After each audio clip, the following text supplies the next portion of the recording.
Entonces, buenos días. Bienvenidos al conversatorio sobre Universidad, Sociedad y Construcción de lo Público, organizado por el Centro de Estudios Sociales, el doctorado en Ciencias Humanas y Sociales y la maestría de Estudios Culturales. Quiero agradecer a los participantes, en particular en este día de paro de transporte. Gracias por haber doblado los esfuerzos para asistir a este evento. En el conversatorio de hoy tenemos los colegas profesor Marco Palacios, que es profesor investigador del Centro de Estudios Históricos del Colegio de México, la profesora Miriam Jimeno, que es profesora del Departamento de Antropología, investigadora del CES de la Universidad Nacional, el profesor Francisco Ortega, profesor del Departamento de Historia y investigador del CES, y quienes les habla es Carlos Toñato, profesor del Departamento de Sociología y también investigador del CES. Hoy procedemos con este formato. Yo voy a abrir la conversación, después el profesor Palacios ampliará ulteriormente el horizonte que yo habré planteado. Después la profesora Jimeno también utilizará sus 10 minutos para matizar lo que dijimos nosotros y cierra este ciclo de cuatro planteamientos breves, cada uno de 10 minutos, cierra el profesor Ortega. Y después abrimos a la conversación con todos ustedes y espero que podamos tener un diálogo vivaz en el día de hoy. Y el seminario termina entonces a las 11:20. Bueno, empezamos diciendo eso. Recientemente el Procurador General de la Nación destituyó al profesor Beltrán por presuntos vínculos con las FARC, con base en unas pruebas que un juez penal había previamente desechado por razones procedimentales. Esa decisión de destitución ha sido denunciada por el profesor Beltrán, por varios colegas y por unos órganos de la Universidad Nacional como un atentado a la autonomía de la Universidad Nacional.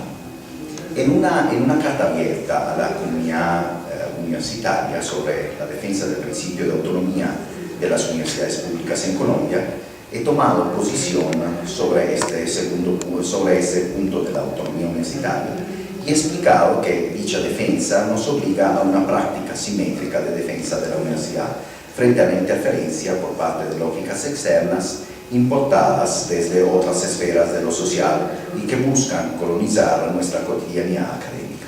En otras palabras, uno no puede defender la libertad de cátedra en contra de las intervenciones del Procurador General y olvidarse de la defensa de la autonomía frente a otros tipos de interferencias, como por ejemplo el bloqueo de los edificios de la universidad, la interrupción coactiva de las clases, el desplazamiento forzado de estudiantes y profesores de sus salones, la destrucción de la infraestructura de la universidad, los desfiles de personas armadas en la universidad, en fin, todo tipo de intimidación objetiva y subjetiva de todos los miembros de la comunidad universitaria mediante actos violentos. Uno no puede resistir un tipo de interferencia sin resistir también las otras. Cuando esa resistencia se vuelve selectiva y la invocación del principio de autonomía universitaria se vuelve asimétrico, dicha resistencia y dicha invocación pierden su autenticidad y ponen en duda nuestras verdaderas intenciones. Finalmente, el principio de autonomía queda apropiado por intereses particularistas. Para defender el principio de autonomía he mostrado que necesitamos aceptar que hay diferentes perspectivas sobre la autonomía, pero no solamente eso. Necesitamos extender las mismas garantías de protección que reclamamos para nuestra visión de autonomía a la visión de los otros, porque si no lo haremos, si no aceptamos un reconocimiento simétrico de este principio, generaremos una duda en los otros de que a final de cuentas pocos nos interesa del principio y lo que solo nos importa es hacer lo que queremos. Como he explicado, dicha aplicación simétrica del principio presupone cooperación entre actores que ven la autonomía de maneras diferentes. Por eso no hay posibilidad de sostener la diferencia sin cooperación en la diferencia. No hay la posibilidad de articular conflictos sino una instancia de integración. Lo público es un espacio de diferencia y de cooperación de conflictos y de integración. En la medida en la cual le quitamos uno de esos momentos, pierde su publicidad y termina exponiéndose a los apetitos particularistas y a una problemática deriva privatizadora. Por eso, no hay posibilidad de defensa del principio sin muestra de mutua generosidad entre actores diferentes y muchas veces el conflicto de interés. En conclusión, una universidad que renuncia a una defensa simétrica del principio de autonomía termina perdiendo tanto su atributo de autonomía como su carácter público.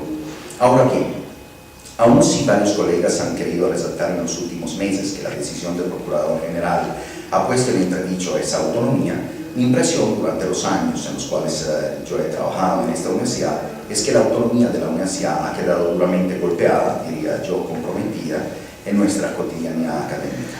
La experiencia del Departamento de Sociología, por ejemplo, el debate reciente sobre el caso Beltrán ofrece amplia evidencia de este fenómeno.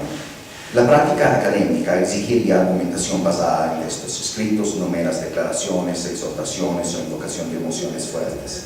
También establece unas reglas, como por ejemplo los criterios del rigor lógico, según los cuales los argumentos tienen que construirse, y cuando el implante lógico de un argumento tiene problemas, la pragmática académica obliga a responder a las interpelaciones que se dirigen en este sentido, es decir, obliga a rendir cuentas. La pragmática académica requiere además que las personas entren en un proceso argumentativo en buena fe, es decir, si participan, tienen que aceptar tanto las reglas del juego como los resultados del proceso argumentativo.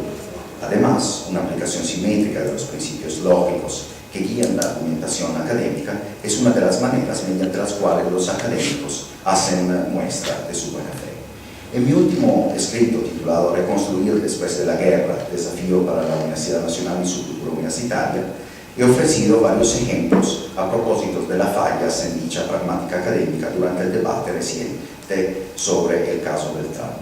Y no voy a hablar de todos los ejemplos, entonces los reenvío al documento.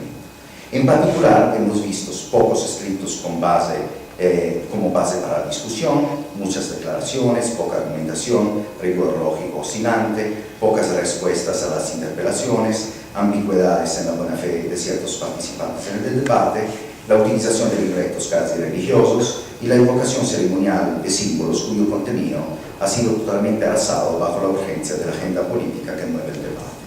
En particular, he mostrado en mi último escrito que la lógica académica ha quedado expuesta a la colonización de lógicas importadas tanto desde la esfera política como desde el campo religioso. La politización y con la consecuente polarización de la vida académica, he añadido, pueden tener peligrosos efectos de contagio y pueden, en las peores de las circunstancias, llevar a poner en peligro procesos tan fundamentales en la vida académica como la evaluación de estudiantes y profesores, los procesos de evaluación de publicaciones por parte de los investigadores, el funcionamiento de programas curriculares y los concursos para el ingreso a la carrera profesional.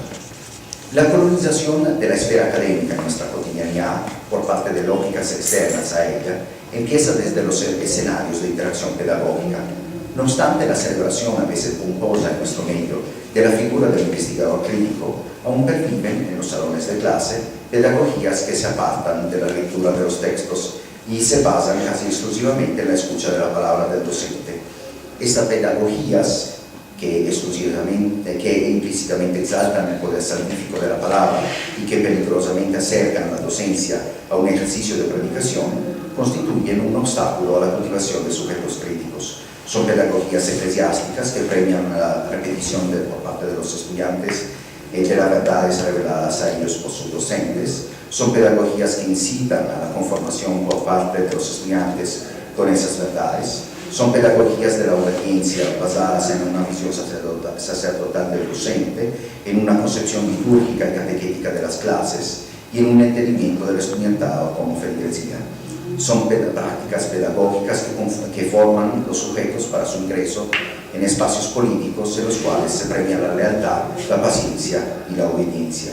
Si los escenarios de interacción pedagógicas pueden contribuir a la colonización del espacio académico por parte de lógicas externas a él, como por ejemplo del campo religioso, también las representaciones colectivas que concurren a conformar el imaginario de nuestra universidad pueden contribuir a lo mismo. el hecho que en el panteón de los héroes de la universidad y sus mitos fundacionales estén poblados por santos, sacerdotes y mártires, por ejemplo, va en esa dirección. El ejercicio de la crítica, por su parte, a menudo se transforma en nuestro medio como una especie de ejercicio de toma del otro, dirigido a subyugarlo o convertirlo. Una práctica de matriz católico-conservadora y contrarreformista no terriblemente distante de aquel efemerismo del Procurador General que recientemente ha generado tanta indignación en la universidad. Si a esto le juntamos la atribución del poder salvífico a la intención, más bien que a la acción, y la exaltación de la forma sobre el fondo, ya no tendrían que sorprendernos los datos de la encuesta que la Dirección de Bienestar de SED ha llevado a cabo últimamente sobre lectoescritura y el hecho que los estudiantes de la Universidad Nacional juren en las ceremonias de graduación obedecer las leyes de Colombia y después, como muestra la encuesta, hasta 3 de 4 confiesen que no tienen problemas en violarlas según la ocasión. Algunos podrían decir que los fenómenos a los cuales me he referido no aplican ni en la generalidad de nuestra institución, ni son representativos de la vida académica en nuestra sede de Bogotá. En respuesta a eso, vale anotar que estos fenómenos logran relevancia sistémica en nuestra universidad, a pesar de que apliquen a una minoría de escenarios de nuestra vida académica, porque están potenciados, al menos en el caso de la sede de Bogotá, por una inquietante biopolítica del miedo, de la censura y de la intimidación. Los dispositivos del miedo, de la intimidación y de la censura, por otro lado, no operan solamente con respecto a los profesores, también operan entre los estudiantes. Adicionalmente, el proceso de colonización de enclaves minoritarios de la universidad por parte de lógicas no académicas logra su condición de posibilidad gracias al silencio y a la indiferencia del resto de la institución y de sus miembros. En otras palabras, su viabilidad institucional es el resultado de una dinámica de sistema. En conclusión, los techos de los edificios de nuestra sede de Bogotá no son los únicos que se han venido al piso en los últimos tiempos. La autonomía de lo académico está también haciendo lo mismo en segmentos más o menos importantes de nuestra cotidianidad, y eso queda evidente en los momentos de crisis. Frente a esta situación, tenemos que asumir nuestras responsabilidades por nuestras acciones, nuestras omisiones y nuestros silencios. Gracias. Bueno, esta exposición del profesor Toñato yo la he podido leer en un par de versiones tal vez, pero es básicamente lo que acabamos de escuchar, y entonces yo quiero hacer unos comentarios generales. Realmente, digamos, dentro de toda la forma de entender las universidades, hay una que considera que las universidades son un mundo aparte, un mundo desde adentro, y eso, digamos, se puede materializar en toda esa oleada que vino en el mundo hispanoamericano, inclusive en España y en América Latina, en la construcción de ciudades universitarias.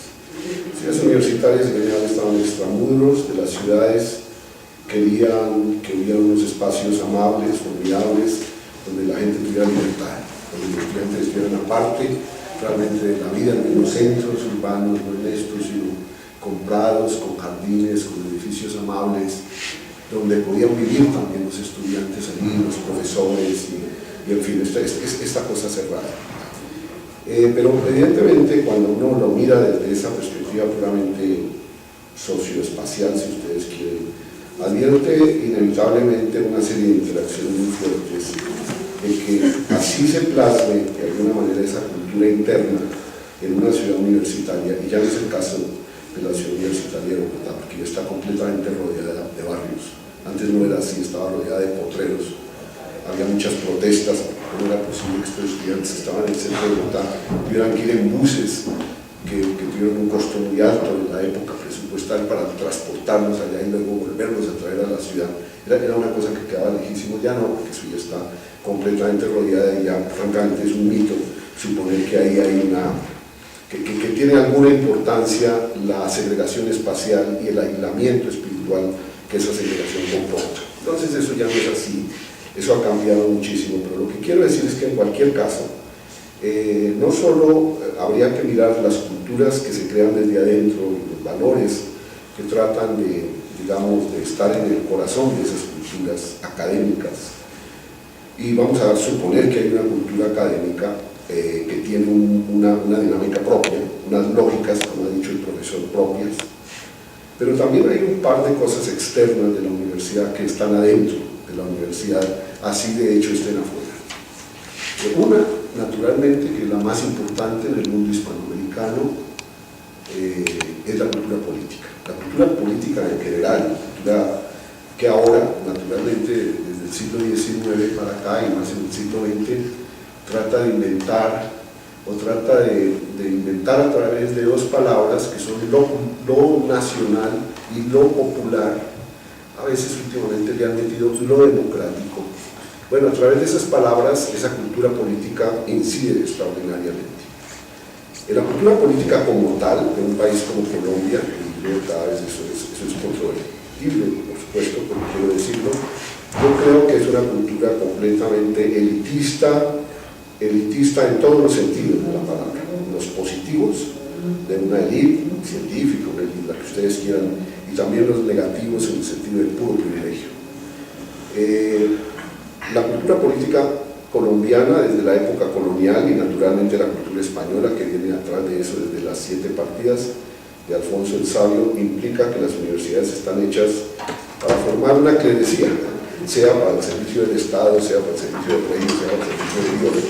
Eso no es católica, la monarquía no hay ningún problema, pero esa es una clerecía privilegiada. Y es una clerecía a la cual se le dio desde siempre autonomía, la autonomía de los claustros.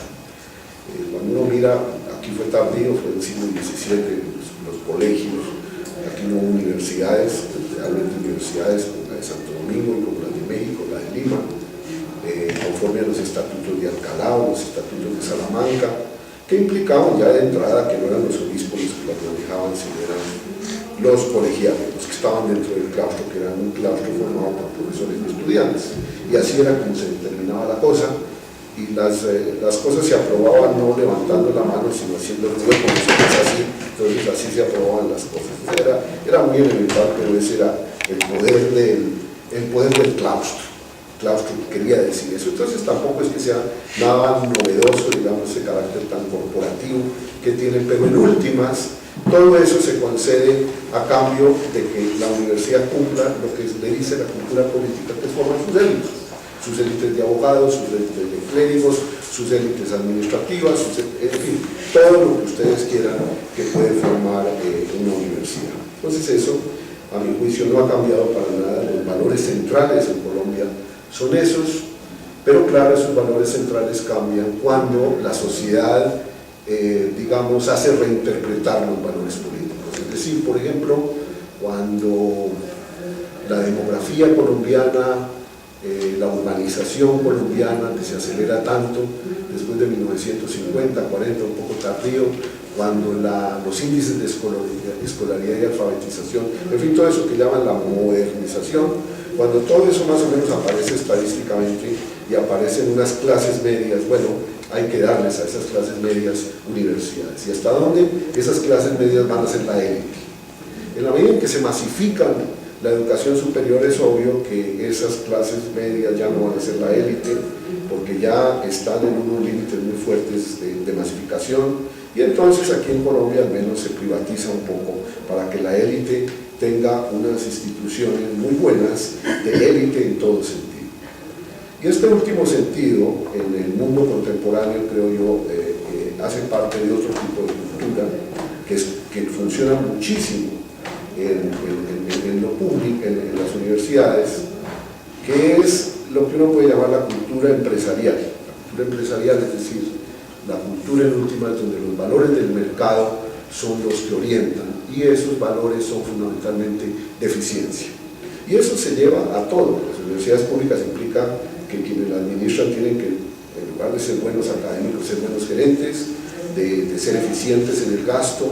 El gasto, como siempre implica cualquiera que estudie gasto, es una escasez, la plata es escasa, los recursos son escasos, entonces administrenlos bien, háganlos rendir, usted tiene que fomentar eso y además tiene que formar unas personas que luego se reintegren. Primero que todo, vamos a asumir que Colombia tiene los valores democráticos en la cultura política, pero sobre todo que funcionen de una manera apta en el mercado. Digamos, si eso no es colombiano, eso es más o menos universal. Entonces, en este momento, lo que se está viviendo y lo que hay que estudiar con mucho cuidado es una interacción muy fuerte que hay entre una cultura que viene de afuera, que es una cultura de tipo empresarial, que viene por la vía del Ministerio de Hacienda, por la vía del Ministerio de Educación, por los valores que de ahí se derivan para todos los que administran todo el aparato. Por el otro lado, la élite política, que está tan dividida, tan profundamente desgarrada en Colombia últimamente, pero que no renuncia por lo menos a que quiere ser élite y quiere formar élites. Las universidades públicas sirven para eso. Bueno, puede que sí, puede que alguien desde Valledupar diga sí, si estos tipos vuelven a Valledupar, sí. Pero puede ser que un alguien equivalente en Bogotá diga no, allá no se forma, eso mejor nos formamos en este lugar, en este lugar nos formamos mejor que... Y entonces, digamos, ahí ya la situación, digamos, de las prelaciones, de lo que implican, digamos, los valores políticos son completamente diferentes. Y por el otro lado, naturalmente, dentro de la cultura académica, que tiene por su corazón siempre ha sido la libertad de investigar, la libertad de enseñar, la libertad de publicar, digamos, esos son como los elementos fundamentales. Tiene unos métodos que son los métodos del racionalismo, en últimas, de la ciencia, de todo esto que ustedes conocen. Digamos, eso termina, a mi juicio, digamos, muchas veces ese tipo de cultura se vuelve simplemente un pretexto para afirmar una situación histórica más compleja que yo llamaría el puro corporativismo. El corporatismo, somos del cuerpo, aquí somos de este cuerpo. Y es como el cuerpo militar, como un cuerpo eclesiástico, como cualquier cuerpo que se defiende frente a los otros cuerpos y supone que defendiendo el cuerpo, pero en primer lugar que no hay que criticar el cuerpo porque el cuerpo ya está, esas son las reglas del juego y entonces de lo que se trata es de generar una cosa muy hostil hacia afuera.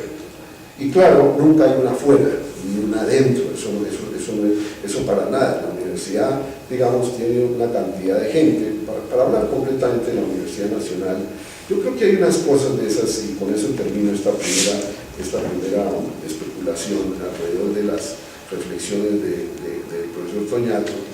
Esto tiene unas historias recientes bastante complejas que luego, digamos, el hilo mismo de la historia se pierde, pero no se pierde como unos hitos y de repente hasta mitificados, una cierta mitografía, así ya lo que le dio vida pierda toda pertinencia real y efectiva, subjetiva en la gente que emite determinadas palabras y supuestamente conceptos. Me refiero en primer lugar al origen completamente liberal de la Universidad Nacional, tanto en el siglo XIX, pero la ciudad universitaria es un proyecto liberal, no unánime dentro del liberalismo y apoyado por sectores de los conservadores, pero aparece como liberal en un país polarizado y eso ya genera un conflicto, ya quiere decir que hay un conflicto que se mete adentro. No quiero decir que sea el único, porque la resurrección de grandes universidades católicas, la bolivariana, la Pontificia de Medellín, que es de los años 30, y el fortalecimiento de la Javeriana a partir también de los años 30, es lo mismo pero al revés, es la cuestión conservadora, si ustedes quieren, no completamente excluyente como la nacional, pero ahí ya entramos en una matriz de conflicto. El otro hito es el 9 de abril. El 9 de abril, naturalmente, que es muy conflictivo para la Universidad Nacional, por lo que ustedes conocen, porque pues es el Bogotazo, pero es el rector Molina, que luego van a tildar de toda suerte de cosas terribles, entra pues, las acciones de él ese día, es un motivo que justifica la creación de la Universidad de los Andes, es decir, sí se puede hacer una universidad laica, se puede hacer una universidad liberal, pero ya no es la Universidad Nacional, que quedó en manos de los marxistas.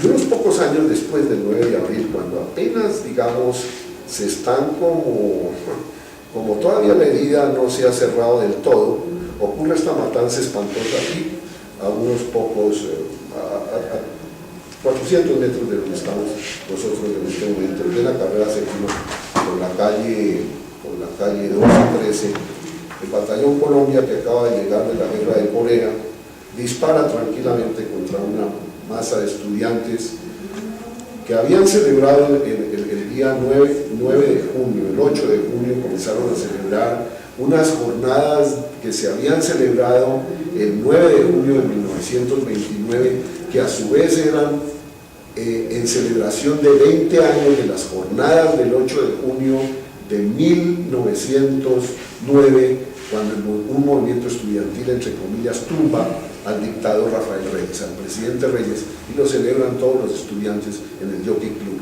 de entonces, y la del 29 también se reúnen los estudiantes en el Jockey. Esto es para decirles lo diferentes que van siendo los estudiantes de la Nacional a lo largo del tiempo. Pero bueno, tratando de celebrar eso, una vez como abierta esta, digamos, como superado aparentemente esta cosa tan traumática para este país que fue el 9 de abril, hay esta matanza. Al día siguiente se van los directorios, y en particular el directorio liberal, encabezado por un exrector de la Universidad Nacional, el doctor López de Mesa, se va a brindarle respaldo al presidente de la República, el general Rojas Pinilla, quien ofrece, por supuesto, toda suerte de investigaciones que nunca llegan a nada.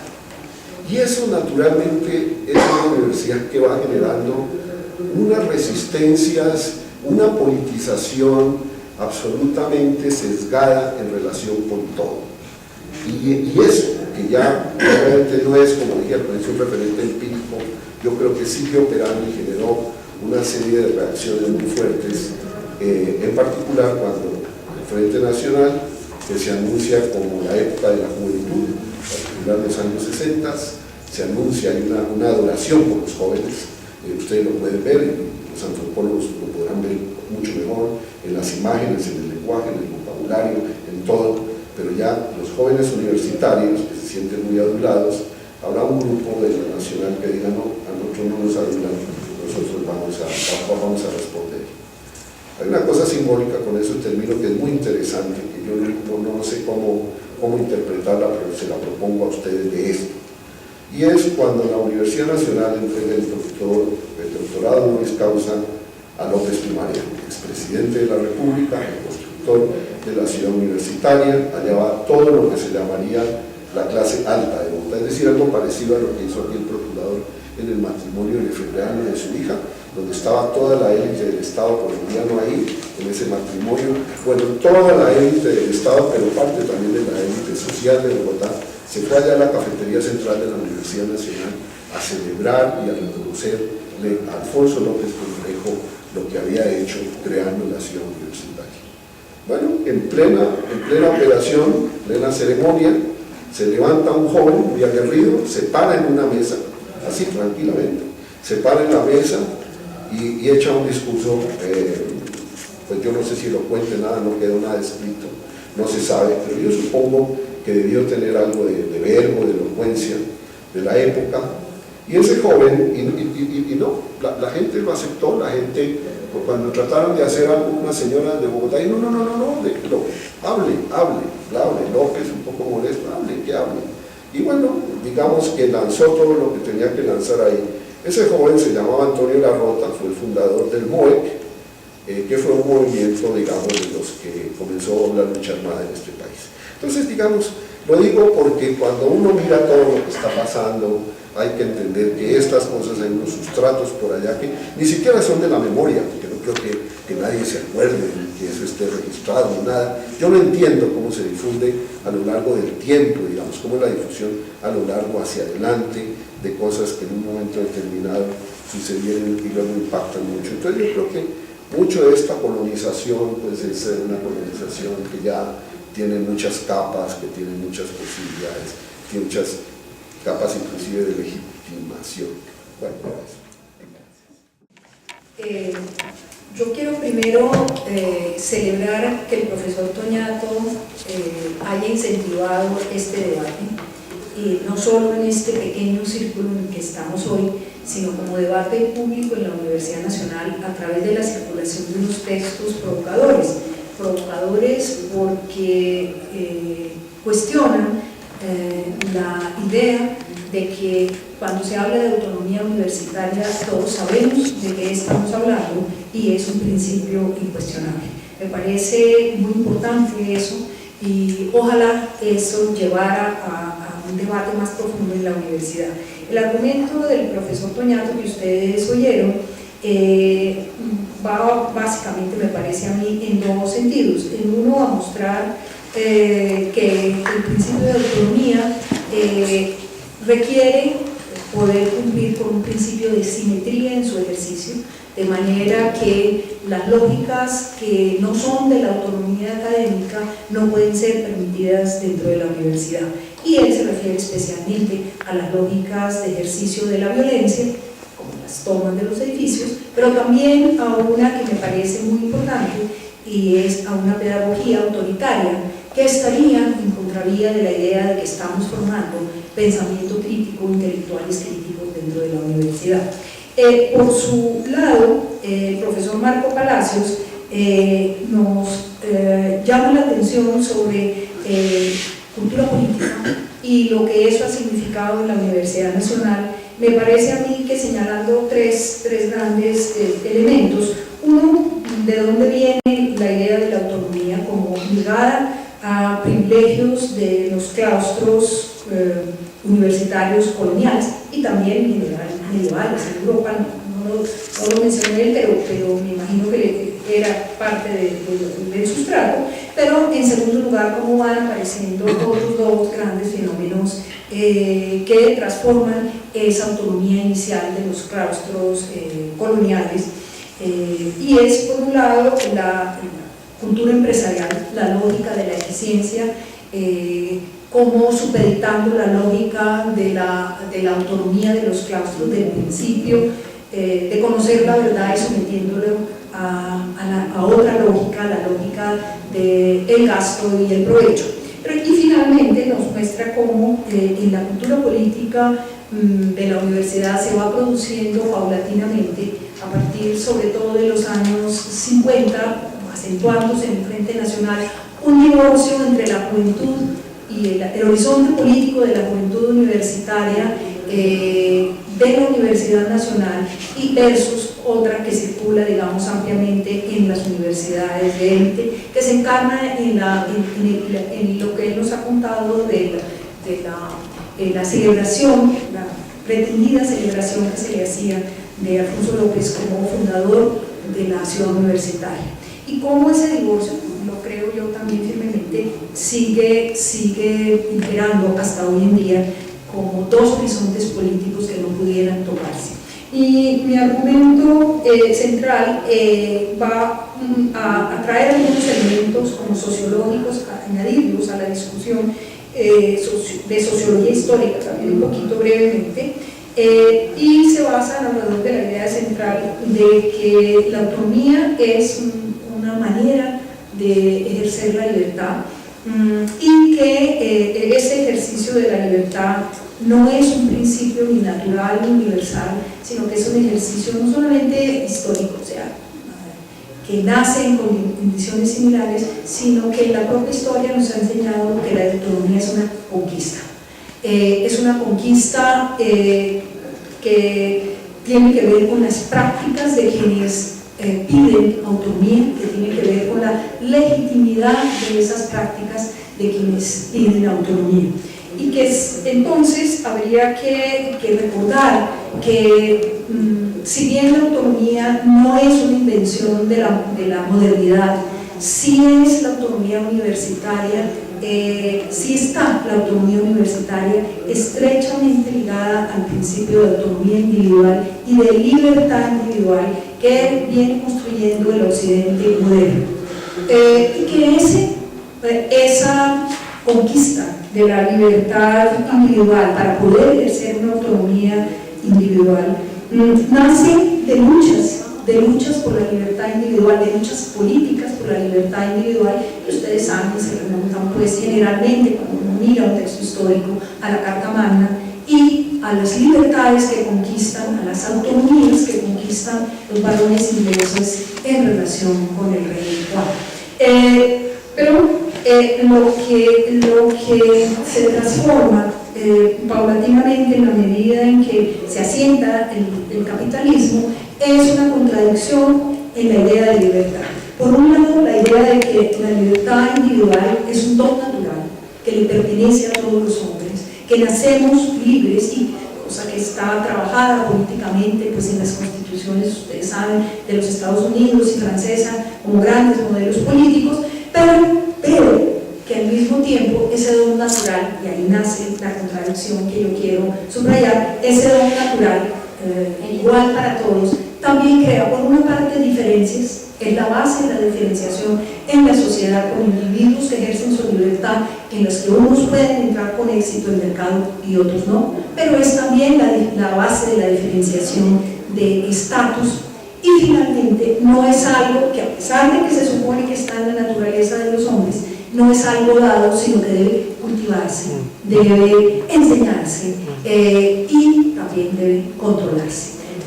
Nace entonces esta idea de autonomía y de libertad individual con esa contradicción entre algo que es un privilegio con el que nacen los hombres, pero también es algo que la sociedad debe auspiciar y que la sociedad debe controlar, y que la sociedad debe inclusive crear una institucionalidad para las dos cosas, para fomentar, cultivar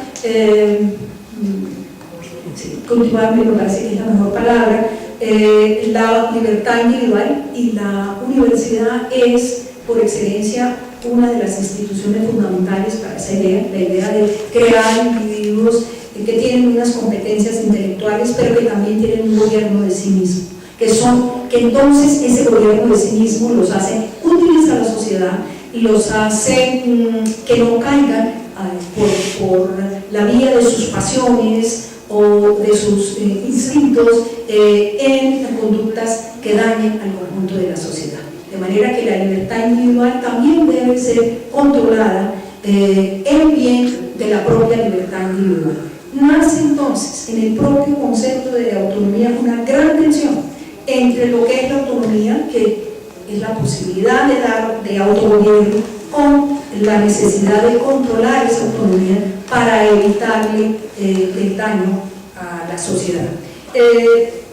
El segundo elemento entonces al cual voy es que eso se manifiesta también de una forma institucionalizada como autogobierno. La autonomía universitaria entonces tiene funciones de autogobierno donde hay funciones administrativas, competencias que pueden tener las universidades, de manera que pueden trazar prácticas a su interior que les son propias, y tiene también como institución de autogobierno un ejercicio particular de democracia, en el sentido que se le concede que puede orientar sus propios fines, orientar cómo hace sus planes académicos, orientar qué se le pide a los profesores y elegir internamente sus formas de gobierno con una cierta restricción.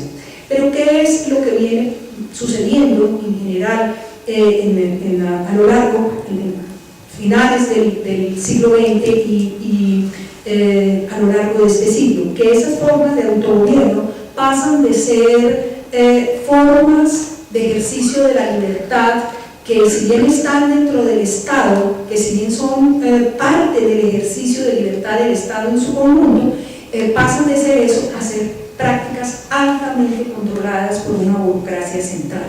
Y aparecen entonces, esa contradicción se manifiesta bajo otra forma que yo creo que Marco Palacio la dijo muy bien, que es la contradicción entre un ejercicio de las libertades internas para decir qué quiere la universidad hacer y unos controles, por una parte, de ejercicio del gasto, pero otros que tienen que ver con la burocracia. Todos sabemos, por ejemplo, la necesidad hoy en día de la acreditación, de la evaluación, de la autoevaluación y una cantidad de controles ejercidos por burócratas externos a la propia universidad, pero que entran en tensión con la propia idea de ejercicio de la autonomía. Lo que quiero decir es la autonomía también, no solo como ejercicio importante de la libertad individual, sino como ejercicio de una forma de autogobierno, contiene también esa tensión del creciente control de aparatos centrales del Estado, especializados y externos en la universidad, fijándole derroteres y pidiéndole cuentas.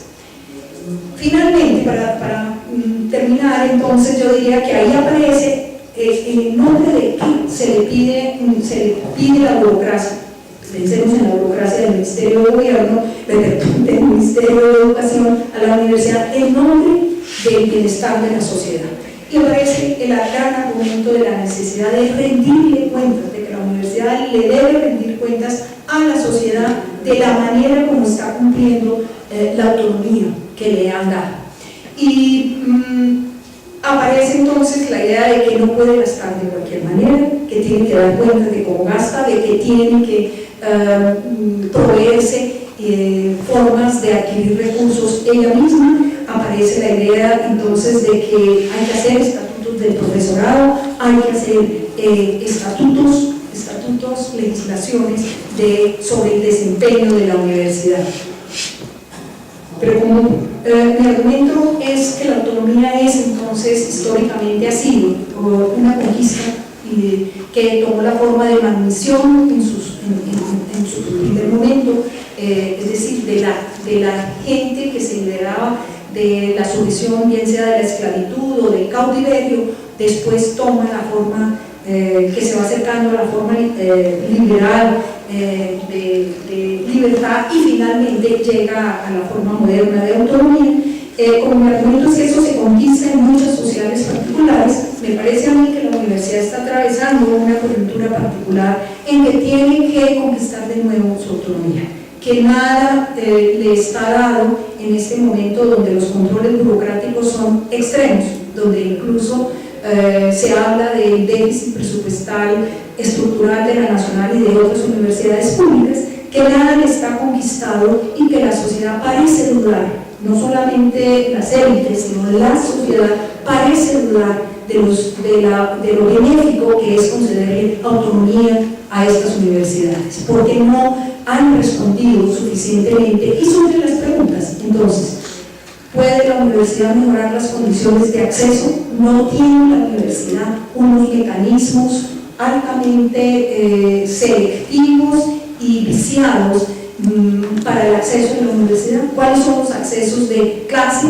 Ahí ustedes conocen, hay muchos estudios que muestran que los exámenes de admisión se basan en un tipo de capital político, de cultura política y capital simbólico que discrimina a los más pobres y a los que vienen de determinados colegios y escuelas públicas, que hay formas de discriminación étnica, etc. Entonces empiezan demandas de la sociedad sobre la propia legitimidad de esa autonomía.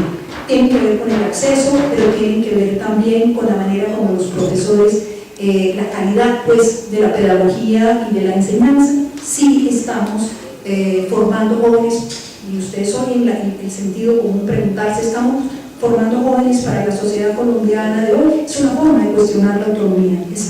Le hemos dado autonomía para que formen jóvenes, están formando los jóvenes que la sociedad colombiana necesita y requiere, y por supuesto por allí pueden multiplicarse las preguntas sobre el desempeño de la universidad y por supuesto sobre la autonomía de la universidad.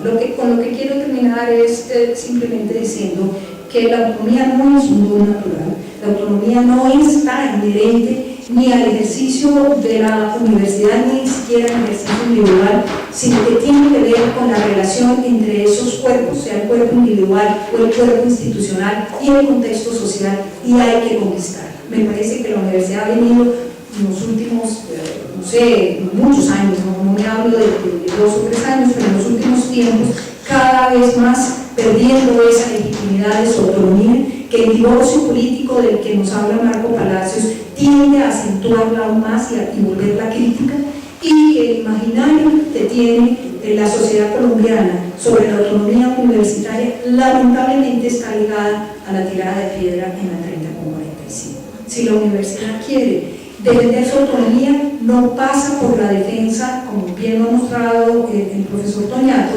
de esos incidentes como el que provocó la destitución del profesor Beltrán, sino pasa por la legitimación de sus propias prácticas en relación con la sociedad. Muchas gracias. Y también quiero empezar por agradecer a Carlos Toñato por haber puesto este tema, por haberlo circulado en diferentes escenarios y por habernos convidado acá a pensar sobre la conversación, no pensar con algo muy armado. Por eso he venido un poquito como recogiendo las intervenciones y a la vez respondiendo a ellas. Y voy a hacerlo desde ahí, desde algo que es a la vez creo que provocador y también simplemente inicial. Creo que todavía nos hace un diagnóstico muy acertado, me parece, de lo que llamaríamos así como la cultura institucional de la universidad pública en particular, sus falencias, sus debilidades, la manera en que se ha erosionado los principios que parecían absolutamente no negociables dentro de lo que es la comunidad académica y que nos encuentran, nos lleva por lo menos al margen de no escucharnos, de no poder llevar a cabo un diálogo en la universidad. Ese diagnóstico me parece a mí constituye un reto mayúsculo para la reconstrucción, el rescate de esa lógica, para lo que la universidad puede significar para el país hoy en día, mañana, y ese mañana a un largo plazo. Creo que es un reto que no es simplemente, digamos, que no es común, o tiene más bien unas características singulares en Colombia, debido precisamente al hecho de que estamos en un proceso de negociación y un posible proceso, digamos, de culminación de esa negociación y por lo tanto de reconstitución o reconstrucción del país, donde la educación va a tener que jugar un papel absolutamente fundamental en ese momento. No tendríamos que tener solamente una universidad nacional, creo que tendríamos que tener muchísimas universidades nacionales a lo largo de todo el país. Entonces es un reto realmente mayúsculo en ese sentido. Y ese reto no es simplemente la universidad, es un reto, por decirlo también así, es un reto del país, es un reto que está vinculado a lo que significa lo público, a la construcción de lo público, a la construcción de la esfera pública, pensando un poco que lo público en buena medida es el problema político por excelencia hoy en día. Bien, el profesor Marco nos ha hecho evidente cómo esas lógicas propias de la universidad en realidad han estado afectadas por una serie de factores externos que no son de hoy, sino que vienen de largo tiempo atrás, ¿verdad? Y que complican el funcionamiento de esa forma ideal en que yo quisiera que funcionara esa lógica académica, esa lógica de la universidad, esas lógicas propias de la esfera pública, tal como están encarnadas de manera relativamente ideal o personas relativamente ideal en lo que llamaríamos el modelo de universidad, que tiene que ver con políticas, con legados políticos, con legados de cultura política corporativistas, de cuerpos, de privilegios, con la presencia de una racionalidad económica que empieza a tener una presión cada vez más insostenible sobre esos modelos de universidad pública, una presión demográfica, el ingreso de grandes segmentos poblacionales, con sus exigencias y sus demandas sobre esas instituciones que fueron creadas hace mucho tiempo y con una estructura que ya no responde entonces a esas nuevas presiones demográficas. Tendríamos que agregar también el problema precisamente de las presiones particulares de la guerra, que en Bogotá vivimos de alguna manera, en algunos casos aguda, pero que en otros lugares, en otros campos de la universidad del país se vive de manera realmente agónica, ¿verdad? Y esas tensiones pues cobran una dinámica particular precisamente en su momento de negociación, porque lo que se quiere mostrar son precisamente posiciones de fuerza. En otras palabras, la universidad no solamente ha cambiado, sino que en una medida podemos decir que la universidad como tal, en tanto ese modelo que se construye y que se propone, en realidad tal vez no se ha logrado construir. Es un proyecto, aún por construir, es una promesa. Quizás el hecho de que estemos acá y que el día de paro hayamos logrado todos venir acá motivados simplemente por el interés de tener esta conversación, indique que es una promesa que sigue teniendo el mismo efecto movilizador, el mismo efecto catalizador que lo tuvo en su momento y que por lo tanto vale la pena seguir gastando tiempo en esto y seguir pensando en cómo vamos a enfrentarnos a este reto mayúsculos. La universidad ha cambiado, la universidad no se ha llevado a cabo, ¿verdad? Ha estado presa por unas lógicas excéntricas. Uno tendría que, me parece que para no ser excesivamente pesimistas, también habría que hacer una especie de ejercicio comparativo y pensar un poco cómo es ese lugar de la universidad pública con todos sus elementos particulares en Colombia en un contexto comparativo que podría ser inicialmente Hispanoamérica. Y tendríamos que decir que la universidad es una universidad que está degradada, tiene sus problemas, pero también tiene sus fortalezas y todavía tiene mucho que decir, mucho que aportar, y creo que en el contexto hispanoamericano la universidad pública colombiana todavía tiene un papel y un lugar importante. Bien, eso me parece que la persona Miriam nos remite a otro registro de conversación más allá de esos factores de constitución, estas lógicas, y es lo que el problema propio de la emancipación, digo, de la autonomía, perdón, y nos remite a esas dos dimensiones que me parece que son muy importantes, muy acertadas, que ella señala, es el problema de la autonomía como precisamente por una parte ese don, ese privilegio, ese lugar de la libertad del individuo, por otra parte ese mandato a construirse y a autogobernarse, a controlarse. Es decir, la autonomía no es simplemente la libertad, no es simplemente un privilegio sin límites, sino que como el problema de libertad que se ha planteado desde principios del siglo XVIII, del siglo XIX, es un problema de una formulación particularmente contemporánea en ese sentido, es un problema tanto del ejercicio como del control de esa facultad, de ese problema. Bien, yo quiero retomar eso y simplemente señalar que la autonomía en el país, en este momento en la universidad, está cada vez volviendo también un ejercicio que nos permite pensar, o que lleva de manera irremediable a la universidad a vivir de espaldas a la sociedad.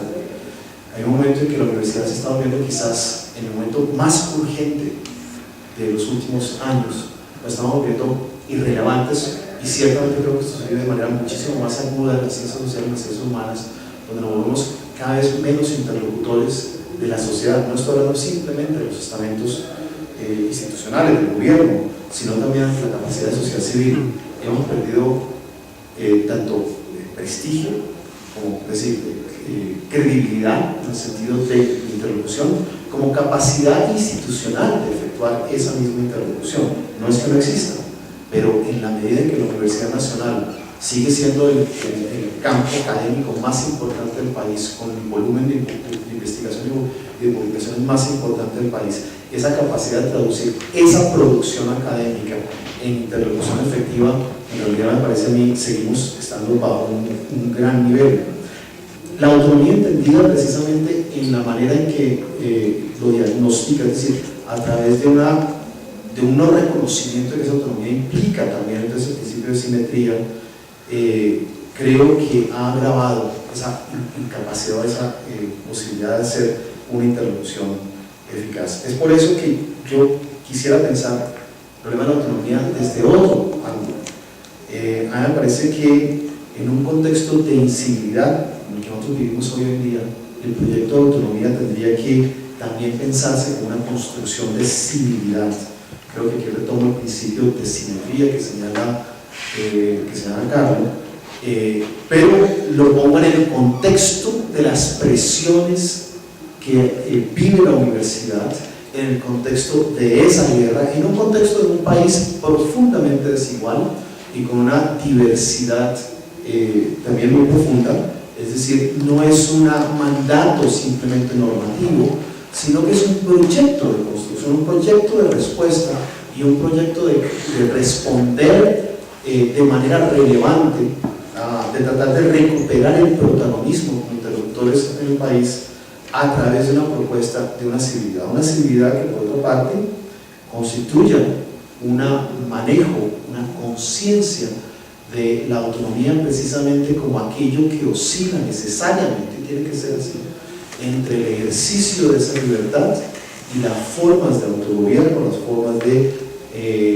autocontrol, es decir, lo que llamaría un disciplinamiento versus el ejercicio de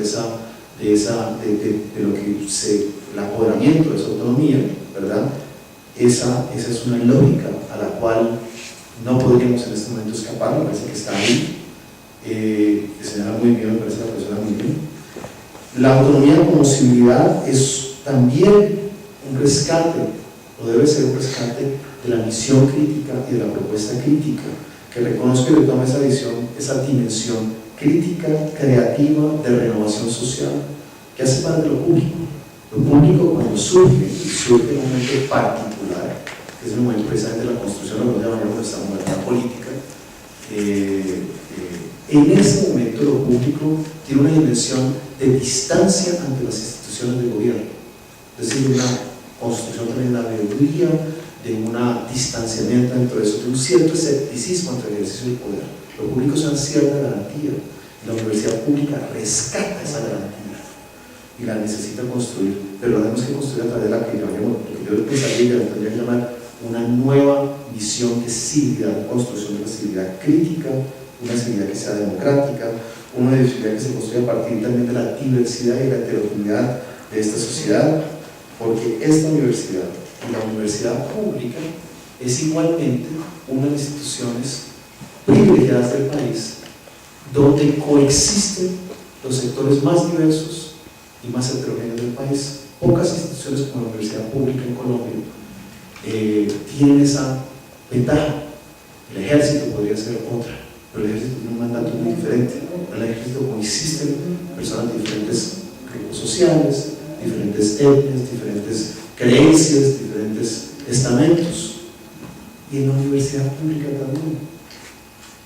Y quizás ahí tenemos que rescatar y construir con esa universidad, con esta heterogeneidad, ese proyecto de autonomía, en tanto un proyecto también de civilidad en un país, insisto, incivil, un país que se ha construido a través de la violencia.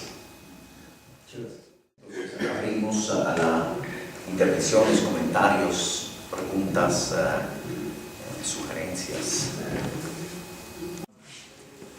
Como una manera de ir cambiando una pedagogía abierta y libre por una pedagogía de la imposición y por una pedagogía mucho más como eclesiástica, me lleva a esta primera pregunta, y es ¿cuáles son como entonces los mecanismos, o cómo es que desde la revisión o desde el repensar la pedagogía la universidad puede construir estos escenarios de autonomía? La segunda tiene que ver con el tema de la relación entre universidad y sociedad a partir de cómo generar impactos, digamos, del pensamiento universitario. Y lo pienso de esta manera.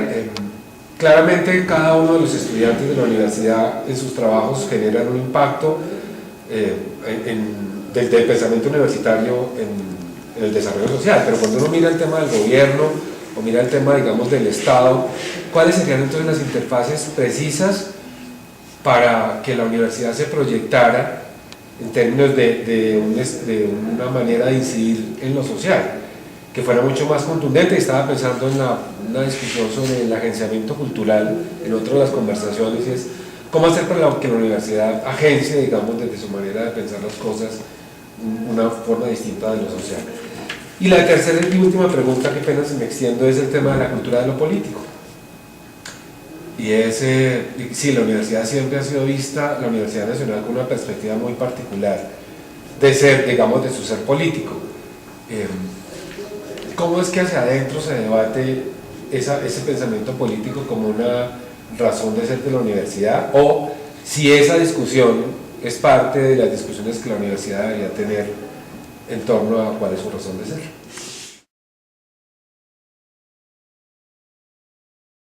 En última, se supone que hay unos señores que son los que saben y hay unos jóvenes que no tienen ni idea, y que los que saben, entonces ellos le transmiten a los que no saben como transmitir de A hacia B de una manera unilateral, y los señores que saben suponen que ya lo saben. Entonces, bueno, estas hojas son amarillas realmente, de verdad, pero sí a veces hay profesores que se les van amarillando las notas de clase. Entonces a los 20 años después están enseñando más o menos lo mismo. O sea, se supone que ellos ya, el conocimiento está cerrado. Es una actitud muy básica y muy fundamental en la pedagogía colombiana, de suponer que hay unos tipos que tienen el monopolio del saber, porque aquí saber es importantísimo. Eso está ligado al poder. Y claro, el profesor ejerce ese poder de saber con unos pobres estudiantes, y a ellos pues les va de distintas maneras según este señor, que en últimas va a decir si ellos aprueban o no una materia, porque eso es terrible. Digamos, el estudiante finalmente es poco lo que puede hacer frente a una calificación, que puede determinar cosas como si necesita esa calificación para una beca, para que no le cobren la colegiatura, para cualquier cosa, pues entonces esa calificación resulta muy importante. A veces es irrelevante para el estudiante, pero hay un señor que dicta la clase y también dice cuál es la calificación de todos sus estudiantes. Ya ahí hay demasiado poder. Y claro, a eso hay que añadir la tradición eclesiástica, de tipo, pues inicialmente medieval, luego colonial, luego como se quiera entonces, pero eso no ha cambiado. Por supuesto que no ocurre ni en todos los niveles de la educación. Hay una cierta educación más, entre comillas, moderna, donde se supone que el conocimiento es algo que el docente, digamos, por X condiciones que tiene, induce al estudiante a que lo vaya formando y le permite, evidentemente, usar la razón, usar los dones estéticos o los que usted quiera para que él mismo vaya descubriendo que él puede comprender las cosas, digamos. En últimas, en el ideal humboldtiano se trataba de que en la universidad uno aprende a aprender, no aprende lo que ya todo el mundo sabe, sino aprende a que a lo largo de la vida, cómo es que yo voy a estar permanentemente aprendiendo. Yo no sé si eso ocurre en la universidad. La otra cosa es que, claro, nosotros somos de una matriz católica muy convencional. Yo creo que Colombia, el tipo de catolicismo que viene desde arriba para abajo, es muy convencional. Claro, hay excepciones, pero es la duda metódica. Descartes no pasa para nada por ninguno de los grandes modelos culturales históricos colombianos. Mejor dicho, la idea de que hay que poner todo en cuestionamiento y que ese es el método fundamental. O sea, yo no sé, finalmente la actitud del docente tiene que ser, mire, vamos a ver esto, yo no tengo ni idea, vamos a mirar, porque y vamos a comenzar a hablar de nosotros mismos, de nosotros, de lo más profundo, para ver si vamos llegando a algo parecido. Eso le da al estudiante la posibilidad además de participar. Entonces, eso en cuanto a la docencia, yo no creo que sea un problema en la Universidad Nacional. Yo diría, tratando de ir un poquito, a lo mejor no lo han dicho así, pero yo lo diría, lo que ocurre es que sí hay unas capillas ideológicas de distinto tipo en la Universidad Nacional que están a la ofensiva desde hace mucho tiempo y que suponen que esa verdad, la que ellos manejan, es la que tienen que manejar los estudiantes, porque esa es la única verdad liberadora. Esa es la verdad que nos va a liberar de la lucha de clases, de la opresión del hombre por el hombre, de la opresión de yo no sé quién, de los gobiernos dictatoriales, de la dictadura de clases, del imperialismo yanqui o del imperialismo universal, en fin, que esa es la verdad. Y eso ya es otro, eso genera, sobre el modelo pedagógico que hablamos, genera otro tipo de cosas. De todas maneras, sí quisiera terminar con algo. Yo escribí algo muy breve una vez sobre saber es poder. Evidentemente, en este tipo de cosas, saber es poder. Y el saber, en últimas, se refiere al título, a la acreditación, a la certificación. ¿De dónde es usted? Y aquí más o menos la sociedad colombiana tiene clasificada, la misma sociedad, eso. Me acuerdo una vez un decano de la Facultad de Economía de la Universidad de los Andes, fueron los delitos a la acreditación de la universidad. Y allá, pues eso hay que hacer una ceremonia, hay que tratarlos bien, hay que darles bien de comer los días o 3 días que están, hay que sentir que se sientan a gusto. Él vio que estos personajes eran de la universidad, no sé qué, pero en todo caso todos eran, según él, de universidades, que cómo van a acreditar la Facultad de Economía de la Universidad de los Andes. Y él muy olímpicamente les dijo, mire, es que a nosotros nos acredita el mercado. O sea, ustedes son unos burócratas así, y así como vienen ustedes no nos van a acreditar a nosotros. Bueno, lo que le ocurrió fue que prácticamente casi puso en peligro la acreditación de toda la universidad, porque no le dieron ninguna acreditación a la Facultad de Economía. Y eso sí duele en el bolsillo, porque cuando uno no está acreditado en el FONADE, en Planeación Nacional y en los órganos de gobierno, no lo contratan a uno. Y entonces eso sí que fue terrible. Y ese pobre señor decano, bueno, luego fue ministro de Hacienda, no hay problema para él, pero digo, lo que quiero decir es que hay esos temas, digamos, de saber es poder. Bueno, yo escribí una cosa sobre saber es poder en relación con los economistas colombianos, y cómo básicamente, en últimas, para tener poder, si uno es economista en Colombia, en últimas, básicamente, la probabilidad de que uno tenga poder es ser egresado uniandino, porque así es como uno consigue las becas y los PhD, no importa la clase. Aquí la clase alta manda a la gente becada por el Estado colombiano, el Banco de la República, Planeación Nacional, la Fulbright, a través de lo que usted quiera. ¿sí? La gente de la Nacional no va mucho por el problema, como dice Salomón, del monolingüismo, porque hay un odio básico, según él, estructurado y ideológico contra el idioma inglés, porque es el idioma del imperio. Entonces allá probablemente, no sé si sea así, no creo que es tan sencillo, pero eso puede contar en términos de cómo consigue uno un PhD. Saber es poder. Pero cuando uno mira, por ejemplo, lo que se llama la violentología en Colombia, a uno se le olvida entonces que no son solo los economistas. Ahorita la coyuntura del Estado colombiano es que necesita violentólogos, y los violentólogos son de la Nacional, y la Nacional tiene colonizado, igual que los Andes, el área económica, tiene completamente colonizado el Estado colombiano en eso. Y entonces termino con esta reflexión, que es muy al estilo de Bourdieu, porque yo creo en eso. Digamos, el problema con las ciencias sociales, que es lo que nos interesa aquí, pero yo creo que en las técnicas esto era más complicado eso, más nítido, pero en las ciencias sociales, que es lo que podemos manejar aquí, lo que ocurre es que el Estado no es neutro. En primer lugar, es una mentira que los estados, cualquier estado, sea neutro. No, el Estado tiene unas políticas del Estado. Por ejemplo, el Estado puede definir que la pobreza es un problema, por ejemplo, y que hay que distribuir el ingreso. Entonces le fija a las ciencias sociales de entrada la agenda de la pobreza, y hay batallones de toda suerte, pues economistas, sociólogos, no sé qué, mirando cómo le resuelve al Estado la agenda de cómo vamos a superar la pobreza. Ahorita es la violencia. El tema, eso ya es inevitable, y eso no es del Estado colombiano, es del Estado en general, que requiere básicamente que el saber esté ya completamente instrumentalizado a su servicio, y el Estado es el que dice. El punto, como dice Bourdieu, es si las ciencias sociales, o una comunidad de las ciencias sociales en particular, que es la que la practica, ha llegado a un nivel de madurez para, pese a que la agenda es esa, porque no hay de otra, uno no puede salirse de ese tipo de agendas, uno de todas maneras pueda construir una forma de ciencias sociales que no dependen realmente del Estado. Ese es un reto, pero no es ni en la Universidad Nacional, ni en una privada, ni en nadie, sino es un reto como mucho más general de todos nosotros. Pero yo creo que todo comienza sabiendo, primero, que potencialmente uno, cuando tiene un certificado que le dice usted puede enseñar, usted puede investigar, usted puede publicar, usted le hace caso en el Estado, uno ya tiene ahí un poder, y uno no puede renegar de esa realidad, uno está metido en esa realidad, la búsqueda, así es, esa realidad.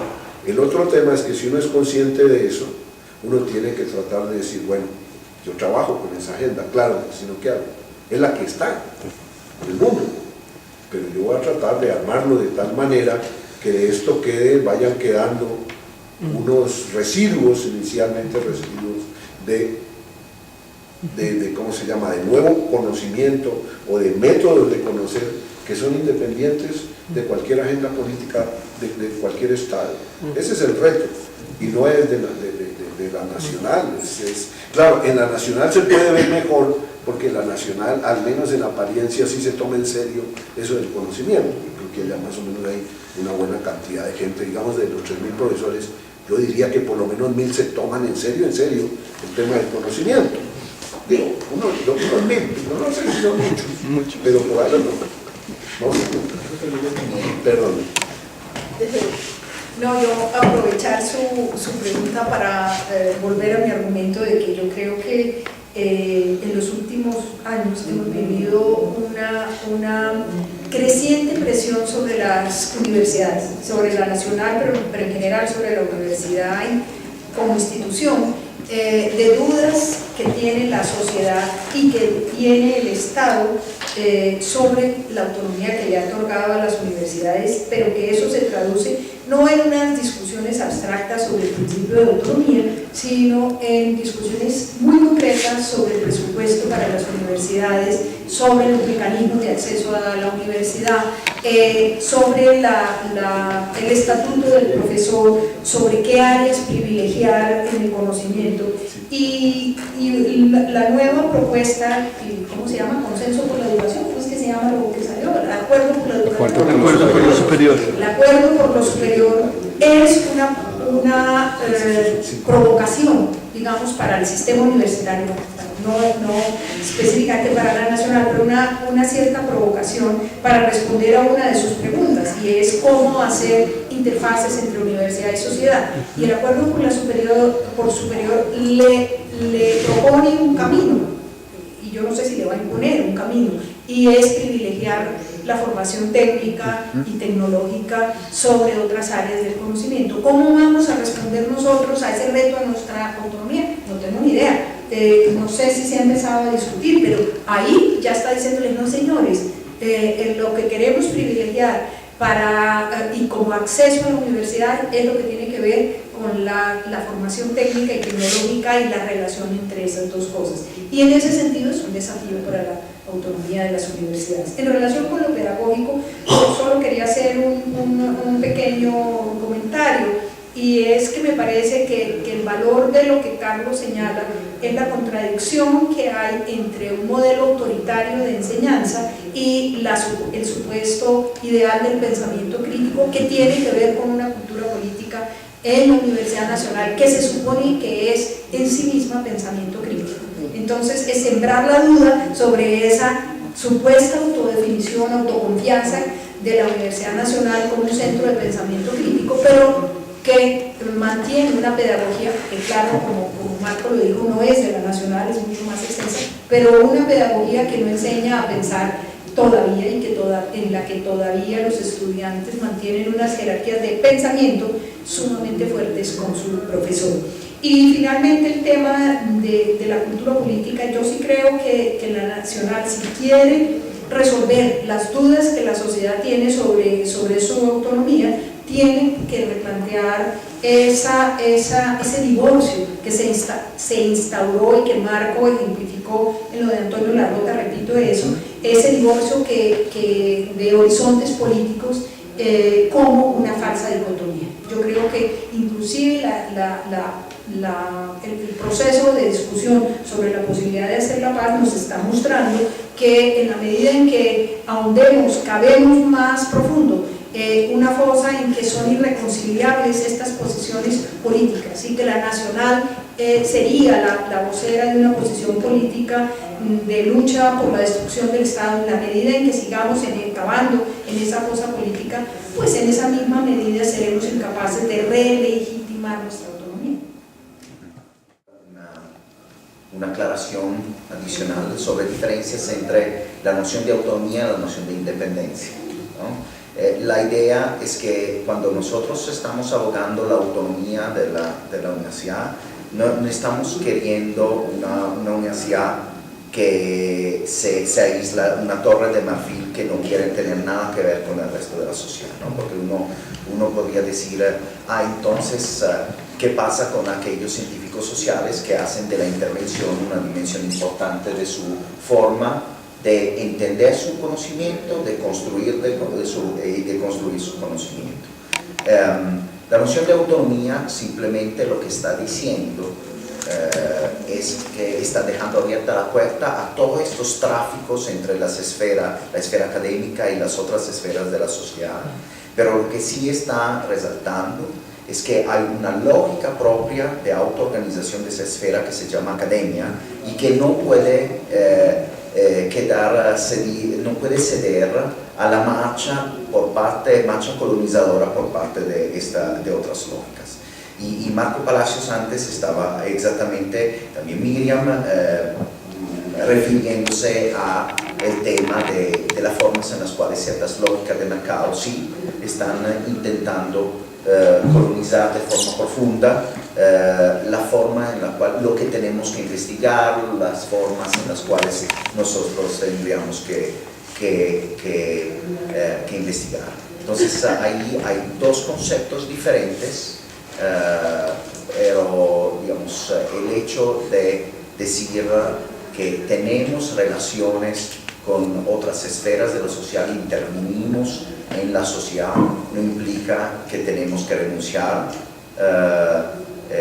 a las reglas del juego que exactamente organizan nuestro quehacer académico. Y yo pienso que en la Universidad Nacional se han tenido diferentes departamentos que han que han querido proyectarse hacia la sociedad, pero en el caso de ciertos departamentos esa proyección ha implicado abrir la puerta a ese tipo de colonización. Sin embargo, a beneficio de inventario y parafraseando a un amigo, pues la Universidad Nacional es lo más parecido a una universidad que existe en el país, pese a todo lo que hemos dicho. Creo yo, no sé si la mejor, pero se parece bastante a un ideal de universidad que uno tuviera. En ese sentido, hay que ubicar también, como lo estaba haciendo el profesor Palacios y el profesor Ortega, pues el contexto de los últimos 2 décadas con respecto a la universidad y que tiene que ver con la agenda investigativa y la posibilidad de interactuar realmente con la sociedad. Esto es que es bastante complicado hacer investigación cuando la agenda se fija. Particularmente en los 90 los aprietos financieros de la universidad obligaron a que ella pues consiguiera recursos en el mercado. Eso significó una vocación de la universidad por la auditoría, por la consultoría, perdón. Hay institutos de la universidad, no es el caso de nuestros CES, no sé si afortunado o desafortunadamente, que tienen una vocación exclusiva para la auditoría, abandonando un poco el grueso de lo que es el sentir de la universidad, que es la investigación, ¿cierto? Estoy hablando, por ejemplo, de la Facultad de Ciencias Económicas, en donde esto es una fuente de recursos inobjetable y se materializa en su edificio, por ejemplo, ¿cierto? Entonces, la agenda, cuando es así, esto es una necesidad, se fija, porque no podemos investigar sobre lo que el mercado no da recursos, sobre lo que el mercado no demanda, ¿cierto? Entonces, por ejemplo, Colciencias establece convocatorias de investigación en donde se invita a la innovación, pero hay la innovación en 10 campos, en 20 campos. Entonces, ¿cómo la creatividad, la innovación y el desarrollo del conocimiento, en el caso nuestro, social y humano, puede avanzar si la agenda se fija? Pero eso está en el marco, por supuesto, de un contexto de privatización de la universidad, que no es de subir matrículas, sino es de un proceso mucho más estructural y que tiene que ver con las relaciones en muchas ocasiones complicadas entre mercado y saber, ¿cierto? Entonces quería como poner eso a propósito de lo que ha pasado en la universidad en los últimos 20 años. Pues yo primero quiero como agradecer digamos la generación de este espacio, digamos, de reflexión sobre lo que está pasando alrededor de la autonomía en la universidad, pero entendiéndolo también desde ese contexto más amplio en la que lo público se debate en una esfera de una economía de mercado muy fuerte y en la que hay que pues posicionarse, y eso no se sabe bien por dónde es, pero hay bases. Y sobre eso me gusta mucho la manera en que se ha planteado la discusión. Yo he escuchado a Carlos en 2 ocasiones refiriéndose a este tema, y creo que logro entender algo también en todo este proceso de legitimación, y es que este ejercicio de reunirnos a discutir sobre esto, que venga la profesora Emina, el profesor Marco, el profesor Ortega, también es una forma de ir posicionando un cambio. Lo que yo veo es que está diciendo, bueno, aquí está pasando esto y lo está tocando de esta manera, y estamos siendo como los que estamos lanzándonos en esa dirección hacia adelante, diciendo, aquí ya estamos construyendo un proceso de ir visualizando, de ir imaginando también cómo pueden ser las cosas en estos escenarios de discusión. Y en ese sentido agradezco mucho la invitación y ver a los demás compañeros que conocían. Nos reúne y nos convoca tanto a profesionales como a estudiantes como a profesores. Es bastante interesante poder también hablar un poco acerca de todos estos temas que nos atañen completamente a todos como comunidad académica, ¿no? Y bueno, mi pregunta surge en el momento en el que el profesor Toñato comienza a hablar y a criticar en cierta manera el modelo de pedagogía actual, ¿no? Bueno, pues para mí es algo casi que inevitable, teniendo en cuenta el hecho de que la escuela nace con la iglesia, de que todos estos modelos pastoriles de educación vienen de hace mucho tiempo y estamos en un país profundamente conservador.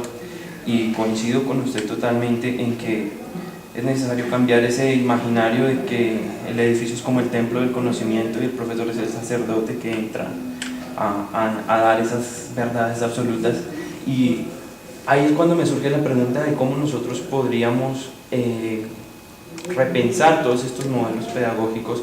De pronto a mí se me ocurre un poco bueno, me viene a la mente una frase de Paulo Freire, parafraseando, que es que la labor del docente no debe ser venir a impartir el conocimiento, sino enseñarle a producir el conocimiento, ¿sí?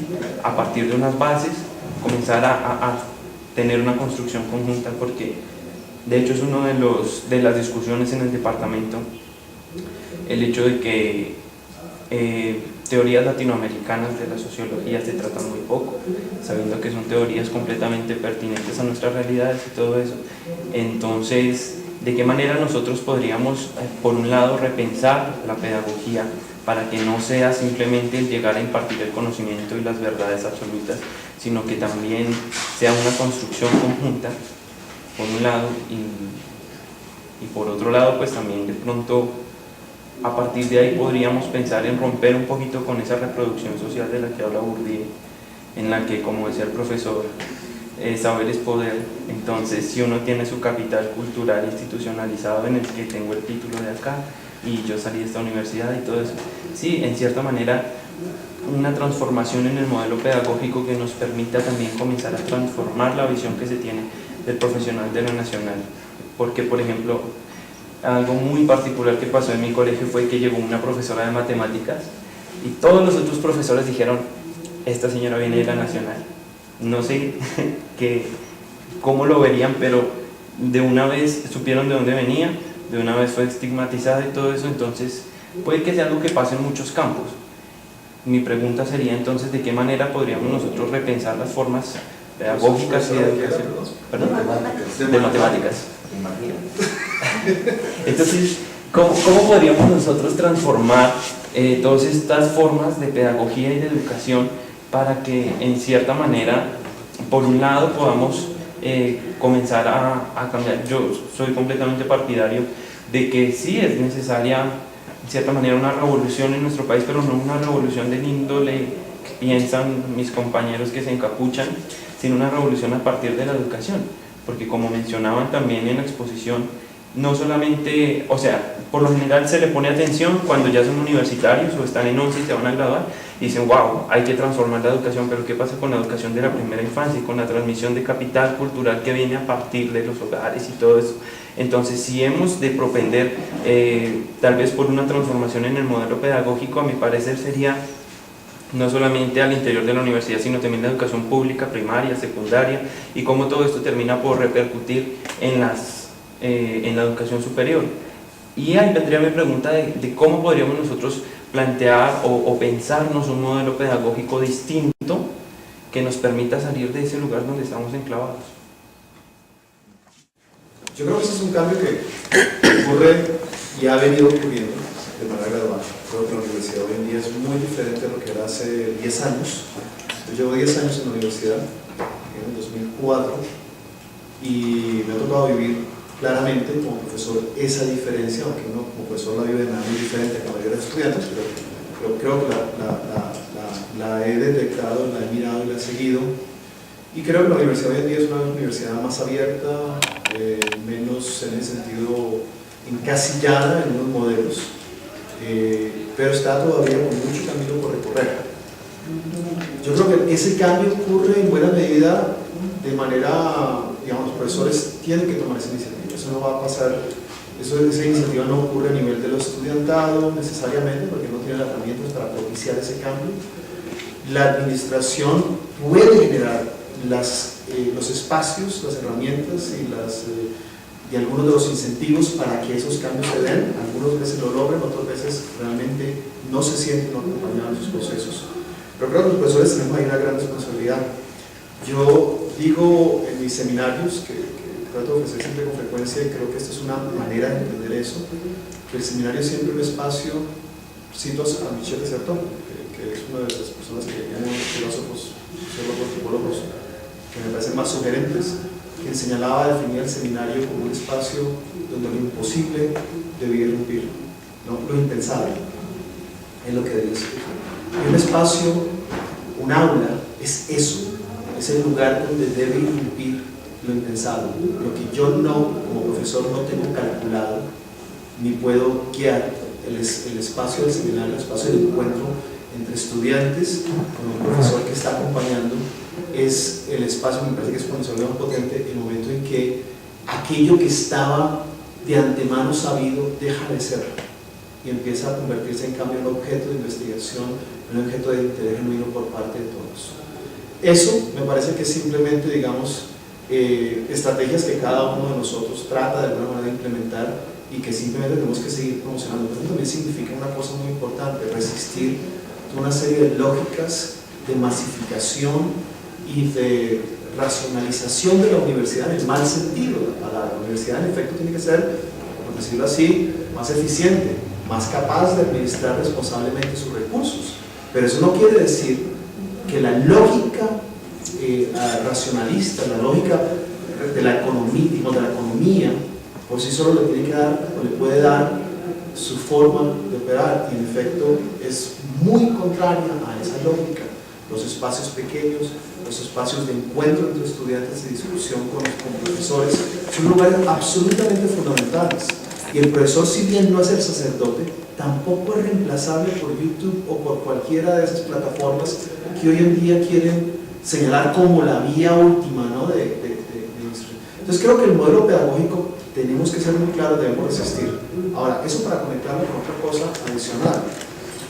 Quizás buena parte de las formas inciviles de resistencia que ocurren y que, digamos, han logrado tal como en una universidad, tiene mucho que ver con el hecho de que hemos sido incapaces de formular modos civiles de respuesta creativa y efectiva, de resistencia. Cuando yo hablo de civilidad, no me refiero a pasividad, no me refiero a docilidad. La civilidad es el reconocimiento de que el conflicto debe ser encarado como una diferencia entre diferentes sujetos, y por lo tanto es la restitución de lo conflictivo en lo social y la opción de resolver esa conflictividad por formas que no necesariamente sean de hecho. En lo que la universidad sí hemos tenido una gran falencia. Creo que el profesorado en este momento es, digamos, incumbe una gran responsabilidad en el sentido es que no hemos sido capaces de generar, nos ha faltado imaginación, que es la peor falta política de nuestra educación. Nos hemos tenido la gran dificultad de proponer formas creativas de civilidad, de resistencia civil, ¿no? de recuperar ese antagonismo y esa conflictividad como un ejercicio de construcción de una civilidad nueva. Entonces, creo, y eso ocurre, digamos, las formas de encuentro en el salón de clase, cuando uno se encuentra precisamente sin el poder sacrosanto del profesor y con la diferencia de un grupo que dice no es así. Ahí se construye nueva forma de relación que son las propias de la universidad. Entonces creo que eso es parte de lo que... Por otra parte tengo que decir también que soy relativamente escéptico en el corto plazo, porque estamos en un momento de transición. Creo que ni el gobierno tiene en ese momento la capacidad de imponer una lógica final, ni la universidad, ni los que quisiéramos de alguna manera construir una universidad en ese momento lo podemos, estamos en un hiato, y vamos a estar en un hiato por unos años, pero lo que se viene en unos 3, 4, 5 años, ahí es donde vamos a jugar realmente la universidad y buena parte del futuro. No ahora tenemos que empezar a generar este espacio, empezar a conversar, empezar a construir esa civilidad y demostrar que es un ideal que me parece que es importante que se mantenga, pero creo que lo que se viene es en unos años. Muy brevemente, con respecto al primer punto sobre el hecho que como universidad nos toca esencialmente subir las agendas que se imponen. Yo pienso que en los años la universidad ha perdido esa vocación a la influencia. ¿sí? El papel de las universidades es influir sobre las sociedades. Y influir significa entablar diálogos, conversaciones, con cuanto más espacios institucionales de la sociedad uno puede imaginar. Uno no puede decir, las empresas no me gustan, ¿no? O, por ejemplo, estamos en un proceso de paz, ¿no? Pasar desde un momento de guerra a un momento de paz significa que hay un montón de actores que tendrán que rediseñarse para ajustarse al periodo de paz. Por ejemplo, las Fuerzas Armadas. Ahí la universidad, por su ethos, por sus tabús, está esencialmente renunciando a influir para diseñar contextos institucionales que puedan después ser adecuados a lo que va a venir en una Colombia en paz. En algún momento la universidad, la facultad organizó un curso de extensión para policías comunitarios de sobrecultura ciudadana, etc. Y fue todo un problema para tener los policías que entraran en nuestro recinto universitario y venir a hacer cursos, ¿no? A hacer clases. Entonces, ¿por qué? Porque no queríamos tener personas de las Fuerzas Armadas que venían a aprender a interactuar con nosotros. Eso es de verdad, ahí la universidad está cortando su posibilidad de influir de forma positiva, exactamente digamos, las aspiraciones que si hay espacios en la sociedad que a uno no necesariamente les gustan como están organizados, uno quisiera entablar conversaciones y buscar maneras de influir. Pero el problema es que, como ha surgido durante este debate sobre el caso Beltrán, hay todas las posiciones por parte de algunos que dicen, no, pero la argumentación es una vocación para Forrest Gump, porque la argumentación es una ingenuidad y no va a arrojar nada, son simplemente los hechos estructurales del país que van a dictar cosas. Entonces, ellos están considerando que es posible tener una universidad sin argumentación, entonces nos deja muy mal. El punto sobre, digamos, los escenarios pedagógicos y hacer más, por ejemplo, para ser relevantes, más literatura latinoamericana, eso está muy bien. Pero si miramos, muchas veces los espacios en los cuales se analiza esta literatura están esencialmente propagando visiones fetichistas del investigador crítico que no tiene nada que ver con lo crítico. Es un investigador sacerdotal con una visión aún eclesiástica de los procesos de transferencia de conocimiento. Entonces, lo que yo esperaría y recomendaría a los estudiantes de ser más exigentes con sus profesores y de empezar a ejercer el olfato cuando ven y huelen pedagogía de la obediencia, estas pedagogías en las cuales se para un Moisés enfrente a ellos para dividir el mar en dos, para hacerlos pasar y hacerlos llegar a la tierra prometida. Ejerzan ellos, los estudiantes, un mínimo de cautelas críticas, y eso les hace bien también a los profesores. Otro punto, algunas veces se dice, eso fue un proceso de generación, pero hay una edad dorada en la cual todo era mejor. No, y por lo menos uno puede hablar para ciertos departamentos en los cuales antes se miraban los clásicos, que eran todos blancos europeos muertos, y lo máximo que se hacía con respecto a eso era parafrasearlos. Y había ciertos grandes sacerdotes que marcaron la disciplina en esos momentos, que les decían a sus discípulos, que después fueron profesores, después de Weber ninguno tiene el derecho de escribir. Entonces, eso fue parte del profesorado que se generó y que después obviamente reproduce esa ciencias sociales tabernaculares y que van en contra de cualquier construcción de sujetos críticos y de sujetos ciudadanos, y sobre lo cual tocará en algún momento trabajar. Juntar estas grandes dimensiones del problema con los funcionamientos como cotidianos de las cosas, como lo que sucede en el seminario, que ustedes dos tematizaban, y eso con las grandes preguntas que tú ponías al comienzo. La tensión que Miriam proponía entre la autonomía y el control, me parece que nos ayudarían a pensar lo siguiente. Hay un espacio que es muy importante, a mi juicio, que es el de las admisiones en los programas de posgrado a través de temas, pero igualmente me parece que las agendas no son deleznables, pueden ser tremendamente productivas. Esas grandes agendas y los modos de ayudar a proponerlas a conectarse. Y esa conexión a través de los proyectos de investigación, maestría, doctorado, etc.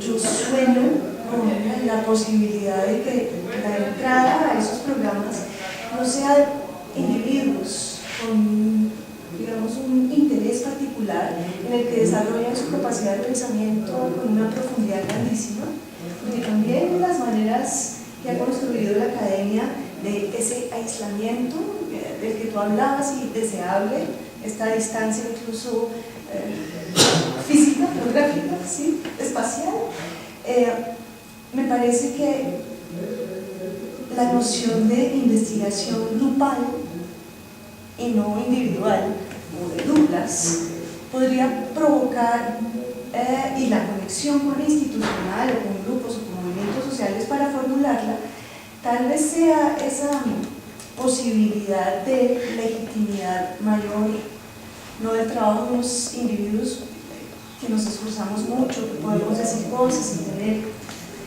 cierta influencia, sino ensayar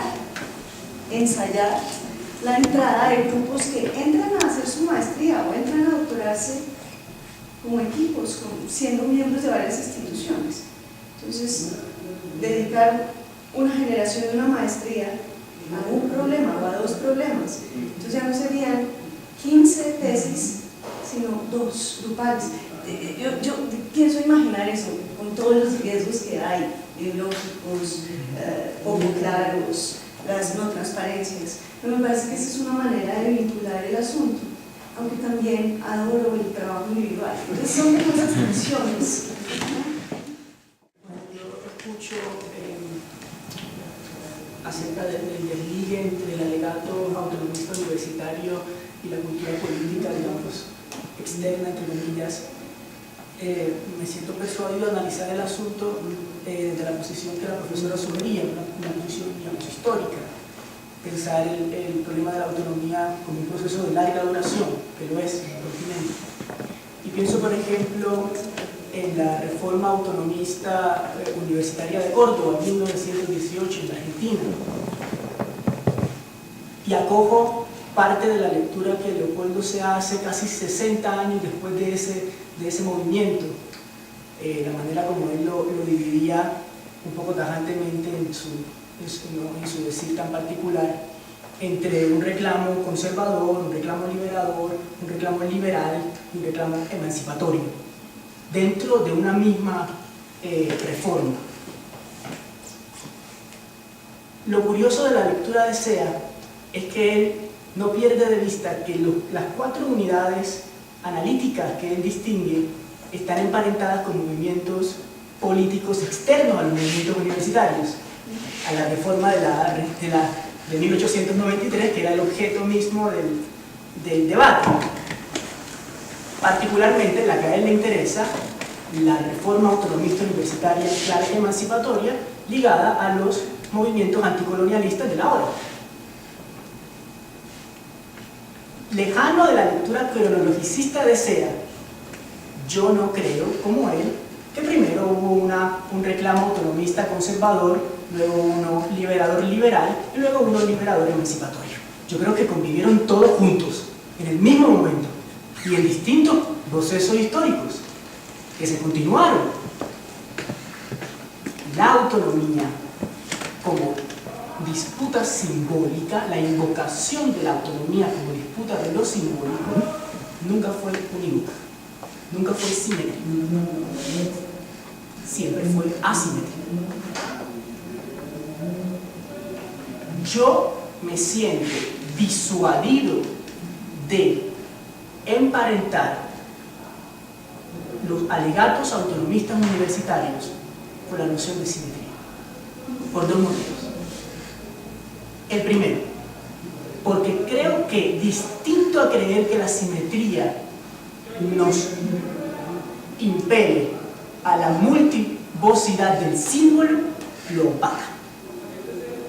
En la disputa cotidiana que hacemos todos los actores universitarios, en el interior mismo de la universidad, llamémosle encapuchados, llamémosle profesores, llamémosle estudiantes, siempre vehiculamos una posesión. La posesión de yo soy autónomo por este y este motivo. Mi posesión. Y yo creo firmemente en esta posesión, que soy autónomo por este y este motivo. Ahora, yo conecto esa opción que nos brinda el profesor con otra muy cara, digamos, a la academia alemana, ¿no? A la filosofía del lenguaje alemana, sobre la asimetría veritativa, ¿no? Que para ellos es un principio constitutivo. No importa que tú creas que posees cierta dimensión de autonomía, los niveles de verdad de esa posesión no dependen de tu creencia, dependen necesariamente de la puesta en funcionamiento en el nivel de la cotidianidad, de la disputa de lo que yo creo es la autonomía y de lo que ella cree que es la autonomía, de lo que todos aquí indistintamente creemos poseer por autonomía, de la disputa simbólica del significante autonomía, siempre distinta, siempre asimétrica, en términos de horizontes de inteligibilidad. Allí me prevengo yo. No sé cómo lo lea usted, pero... Yo entiendo el tema de que lo simétrico se abre a toda una serie de problemas frente a la diferencia, ¿verdad? El problema es que en contextos en los cuales los intereses por parte de algunos se defienden por métodos violentos y por la intimidación hacia otros, la simetría es una salvaguardia no es optimal, pero operativamente nos da un mínimo de terreno en el cual las varias partes pueden tener acceso a esa palabra. En el momento en el cual dijimos nos abrimos a ciertas asimetrías en contextos en los cuales es posible desplegar la violencia para silenciar a unos y dejar que otros puedan hablar, entonces estamos como, digamos, abriendo la puerta, subsidiando posibles visiones que exactamente están soportadas por métodos violentos. Entonces, en un contexto en el cual todos tuvieran el compromiso a no utilizar la violencia para imponer sus puntos, entonces en ese contexto yo empezaría a matizar el tema de la simetría, ¿sí? Pero dado que aún no estamos ahí, yo pensaría que en un contexto que viene desde la violencia, la simetría sería un punto de partida, y desde ahí, entre actores razonables, que a través de estos gestos de mutuas generosidades que derivan de actitudes simétricas frente a principios, podemos empezar a disponernos a matizar y a reconocer que en algunos casos quizá ciertas asimetrías son también razonables. Bueno, nos toca cerrar. Les agradezco su participación hoy, espero que les haya interesado, servido y bueno, vamos a continuar estos conversatorios sobre estos temas y gracias por venir, gracias a los invitados y gracias a ustedes.